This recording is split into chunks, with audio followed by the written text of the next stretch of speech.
Sur les réseaux sociaux, les intox qui concernent les migrants sont très fréquentes un peu partout en Europe. Notre rédaction a participé à un projet d'étude à ce sujet avec le réseau international de vérification IFCN et notre consoeur turc Gülin Çavuş. Elle répond aux questions de Lise Lotmas, journaliste aux Observateurs, avec qui elle a mené ce projet. Alors Gülin, est-ce que tu peux nous dire pourquoi tu as lancé ce projet et pourquoi ce sujet te paraissait important ? J'ai remarqué que les mêmes images étaient partagées dans de nombreux pays, même pour illustrer différents propos. J'ai voulu comprendre les similitudes et différences entre ces pays. En tout, nous avons étudié 162 cas de fausses informations utilisées pour humilier différents groupes. Une vidéo, par exemple, a été massivement partagée en Turquie. On y voit soi-disant un Syrien en train de frapper un médecin dans un hôpital turc. Et cette vidéo a aussi circulé en France, mais elle a en fait été filmée en Russie.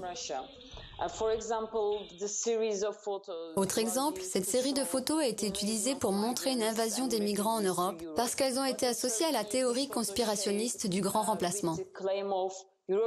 Mais en Turquie, cette photo a été partagée comme montrant des Européens fuyant vers le Maghreb pendant la Seconde Guerre mondiale. En fait, ces photos ont été prises en 1991 quand des Albanais fuyaient leur pays.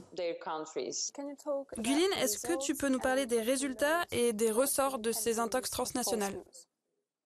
Avec la base de données que nous avons construite, nous avons découvert plusieurs choses importantes. Par exemple, les migrants sont le plus souvent accusés de crimes qu'ils n'ont pas commis. C'est d'ailleurs intéressant de voir qu'il s'agit toujours de soi-disant meurtres ou viols de femmes européennes, voire de fillettes. Je pense que notre recherche est un bon point de départ et j'aimerais pouvoir la continuer en collaboration avec d'autres confrères spécialistes du fact-checking dans le monde.